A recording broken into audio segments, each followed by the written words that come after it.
Hello guys, it's your girl Asia from Room Reigns Fangirl channel. Welcome back to my channel. We are back today to do another Degrassi episode deep dive. Here we go. The episodes we're going to be deep diving today are episodes 44 and 45 of season 11. There are part 1 and part 2 episodes called In the Cold Cold Night. These are the season finale episodes for season 11. Um these episodes are boring as fuck. B plots, like I said, B plots just continue to get worse and worse when it comes to season 11. Like, there has not been one interesting ass B plot I could really say I actually liked in this season because they just been boring as fuck. And I wasn't going to review every episode in this season. Not going to do it. I was only reviewing ones that was catching my eye or I couldn't really remember specifically. But watching this season finale, nothing in this season finale made me feel like I didn't remember. Like I said, I don't care about Imogen or Fiona's relationship. I don't care about them as individuals as characters. I don't care about Holly J coming back to visit Fiona. What else did I not give a fuck about? They gave the freshmen absolutely nothing to do in this season. That's why I said I feel like they should have made them come in at season 12. They got like they had like nothing to do in this season. Every freshman you could think of, they gave them all bullshit this season. They gave Maya bullshit, Tori bullshit, Tristan. Zig didn't get any storylines this season. He was just Tori's boyfriend. Like, this is my thing.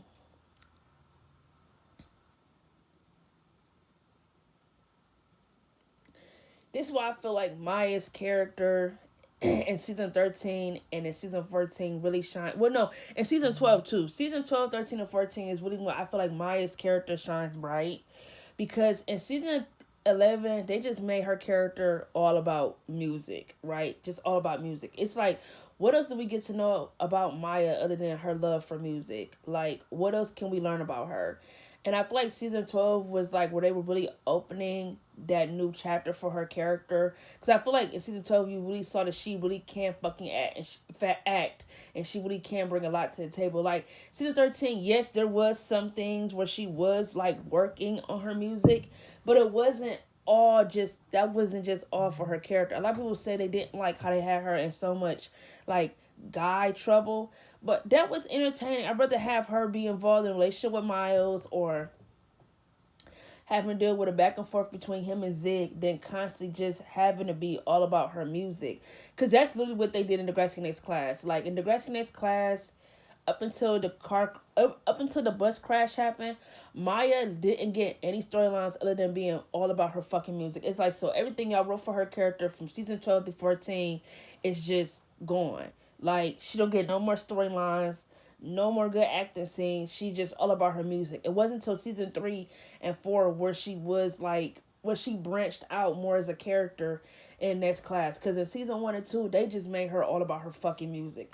That was it. And that shit was really, really annoying. So I feel like the freshmen, they didn't do shit this season. I feel like, why put them in this season if we're not going to give them any storylines or show what their freshman year looked like? It's just stupid. That's why I said you could have left them or introduced them in season 12. That's how I would have done it. And yet, season 12 still was their freshman year.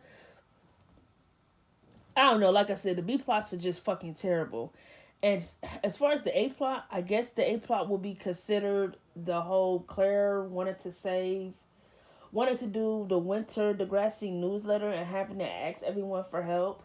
Like, when she asked Allie and Jenna for help, I love when Allie asked her, why should they help her? Like, yeah, read that bitch. Because it's like, she basically tried to slut shame Allie and then try to get on Jenna's ass for being with Jake. It's like, bitch, who are you? Now you want to run in here and ask us for help after you what? Basically try to slut shame us if either one of us found any interest in Jake. Bitch, if you don't turn around and mind your business. And then she try to like tell Allie that she's not trying to, that the only reason why she's talking to her now has something to do because of the winter Degrassi newsletter. And Allie said, really, because you're only talking to me now because you need help and because you want to use me for my writing skills. And Claire talked about she was being a hypocrite Claire said she was being a hypocrite when she got mad at Jake for the kiss, but didn't. No, Claire said she was a hypocrite for being mad at Allie for the kiss and not holding Jake accountable when he did the same thing. And Allie was like, yeah, you're right, because you had no idea what I was going through last summer. Again, she keeps saying Dave cheated on her, but when they were not in a relationship, so there was no cheating. But she said what she said. She said Dave cheated on her and that, she was going through a tough time and that made her kiss Jake, but she didn't mean it. But like she said, Claire, you was being so self-obsessed that you didn't even see that my problems matter. You said my shit was insignificant towards yours. You dirty ass bitch. And then she walked away and told Claire that the reason why you talking to me now is because you need help with the paper. And Claire said she thought after all the years of them being friends, she figured that Allie would give her a second shot, and Allie just walked away. Claire being all dramatic. Eli asked if he could come help with the paper. Connor and Casey decided to help Claire with the paper. Then they talk about they wish that they all could hang out as friends like they used to. I'm thinking, like, when the fuck have they ever all been friends? They don't talk to Claire and Claire doesn't talk to them. Fuck, niggas were never friends. And then, in a part 2 episode, Eli asks Claire out for lunch. She all like, no, I don't think it's a good idea. And then she gonna tell the girls that she don't want to be a trigger for Eli. Claire has to be the most self-obsessed person ever. If she honestly felt like Eli's bipolar disorder has anything to do with her, bitch, you are very confused. I'm not even gonna get into all that. She just really annoying because she think everything is about her. It's like, girl, you're annoying as fuck. Like, wake up. What world are you living in? Be so fucking for real. And she ends up meeting Eli for lunch anyway. And Eli asked her, do she think they could ever, like, pick up where they left off? She didn't answer it. She stuttered a little bit. Spilled her soup all over him. And that's that. We just gonna skip to the carnival. We get to the carnival. And I'm not gonna lie. Eli and Claire, they definitely did not miss a beat. When I watched this episode, it felt like they never broke up. They definitely felt like they were in a relationship. Eli and Claire still had that chemistry. They still had that spark. And I wasn't mad when they kissed each other at the end of this episode. My only thing is this felt so random because she literally spent this whole season obsessing over Jake. And then Eli completely backed off of her once he came back to school, once he got diagnosed with bipolar. He was with Imogen. Him and Imogen broke up. And then they literally used him as a wingman for Fiona's feelings for Imogen. Eli did nothing this season. Like, after his first half of this season, when he came back, when he was diagnosed with bipolar, they did nothing with him. He got no screen time, barely got any storylines. He just felt like a certified extra. He just felt like he was there. And it's just like, all of a sudden at the end of this episode, you want to make him feel like you really made him a part of this storyline with Claire, just for us to remember, like, oh yeah, Eli is still here. Like, he still go to Degrassi, because for a moment I feel like, damn, did he transfer? Because it felt like he was not going to this school. But like I said, I'm